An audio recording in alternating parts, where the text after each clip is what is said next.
Hi friends, Chinki China మనకు ఇక నుండి చలాకీ దోస్త్, భారత్ మాత్రం మాకు భారం.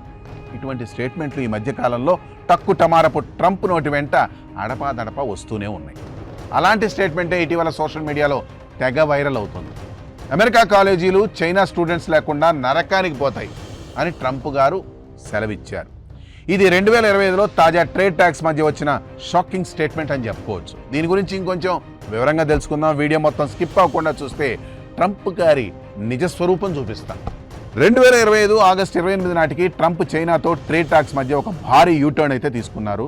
వైట్ హౌస్ క్యాబినెట్ మీటింగ్లో ట్రంప్ మాట్లాడుతూ చైనా స్టూడెంట్స్ లేకుండా మా అమెరికన్ కాలేజీ సిస్టమ్ చాలా త్వరగా నరకానికి పోతుందని ఆవేదన చెందారని హాంకాంగ్కు చెందిన south China morning post report చేసింది. అంతేకాదు, ట్రంప్ చైనా ప్రెసిడెంట్ జీ జిన్పింగ్తో మాట్లాడుతూ మేము చైనా స్టూడెంట్స్ను చదివించడం గౌరవంగా భావిస్తున్నాం అని చెబుతూనే అమెరికాకు వచ్చే చైనా విద్యార్థులకు సెక్యూరిటీ చెక్స్ మాత్రం యథావిధిగా కొనసాగుతాయని ట్రంప్ గారు అన్నారు.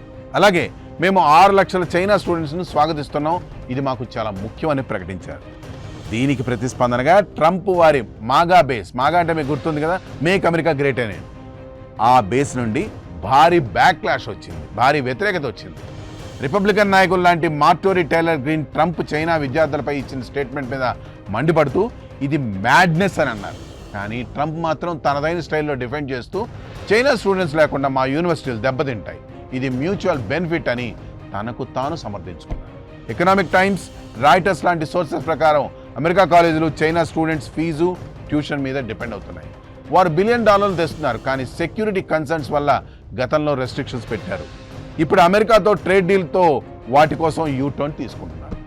అసలు ఇంతవరకు చైనా విద్యార్థులు అమెరికాలో ఎంతమంది చదువుతున్నారో ఓసారి చూద్దామా? ప్రస్తుతం అమెరికా యూనివర్సిటీలో సుమారు 2.7 లక్షల చైనా స్టూడెంట్స్ ఉన్నారు. ఇది ఇండియన్ స్టూడెంట్స్ తర్వాత అతి పెద్ద గ్రూప్. గమనించండి, గుర్తుపెట్టుకోండి, ఇండియన్ స్టూడెంట్స్ తర్వాత.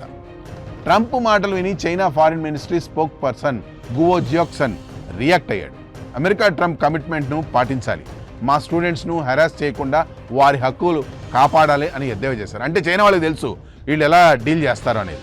ఇప్పుడు ఇది ట్రేడ్ డీల్స్లో కీ పాయింట్ అయిపోయింది, ఎందుకంటే China students treatment negotiation issue అయింది. సరే, కాసేపు చైనాని పక్కన పెడదాం. ట్రంప్ కార్యవర్గం భారత్పై ఎటువంటి అభిప్రాయాలు కలిగి ఉన్నాయో ఇప్పుడు ఒకసారి తెలుసుకుందాం. H-1B వీసాలు మోసం, భారతీయులు తమ ఉద్యోగాలు దొంగిలిస్తున్నారని ఫ్లోరిడా గవర్నర్ డెసాంటిస్ లాంటి వాళ్ళు రచ్చ చేస్తున్నారు కదా. 2025లో ట్రంప్ టీం H-1Bను టెర్రిబుల్ అని వేజ్ బేస్ సిస్టమ్ తీసుకొచ్చి భారతీయ ఐటీ వర్కర్ను టార్గెట్ చేస్తున్నారు. అంతేకాదు, ఇండియన్స్ 70% H-1Bలు తీసుకుంటున్నారని, చీప్ లేబర్ అని విమర్శలు చేస్తున్నారు. అయితే నిజానికి భారతీయ విద్యార్థుల ద్వారా అమెరికాకి వచ్చే లాభం ఏంటో ఒకసారి చూద్దామా? భారతీయ స్టూడెంట్స్, వర్కర్లు అమెరికా ఎకనామీకి బిలియన్లు ఇస్తున్నారు. సిలికాన్ వ్యాలీలో ఇండియన్ సీఈఓలు రూల్ చేస్తున్నారు, ఇన్నోవేషన్స్ తెస్తున్నారు. అమెరికాలో డాలర్ల లాభం చూపిస్తున్న భారత్ కన్నా వ్యాపార భాగస్వామ్యం కోసం చింకీ చైనా విద్యార్థులే ఇప్పుడు ట్రంప్కు బాగా దగ్గరయ్యారు. బహుశా అమెరికా తన ఎడ్యుకేషన్ సిస్టమ్ను అప్గ్రేడ్ చేసుకోవాలి, కానీ భారత్పై ఫింగర్ అయితే లేపడం కాదు. ఈ మార్పులు భారతీయ స్టూడెంట్స్పై కూడా ప్రభావం చూపుతాయి. ఇండియా నుండి అతిపెద్ద గ్రూప్ మనమే, కానీ వీసా రెస్ట్రిక్షన్స్ మనకు బాగా పెరుగుతున్నాయి. హిందుస్థాన్ టైమ్స్ ప్రకారం 2 లక్షల మంది Indian IT professionals job loss ఫియర్లో ఉన్నారు. మన ప్రభుత్వం దీనిపై డిప్లొమాటిక్ చర్యలు తీసుకోవాలి. ఇది చైనాకు గ్రీన్ సిగ్నల్, మరోవైపు భారత్కు రెడ్ అలర్ట్. ఫ్రెండ్స్, అసలు విషయం ఏంటంటే భారత్ ప్రపంచంలో 4వ బలమైన ఆర్థిక శక్తిగా చాలా వేగంగా ఎదుగుతోంది.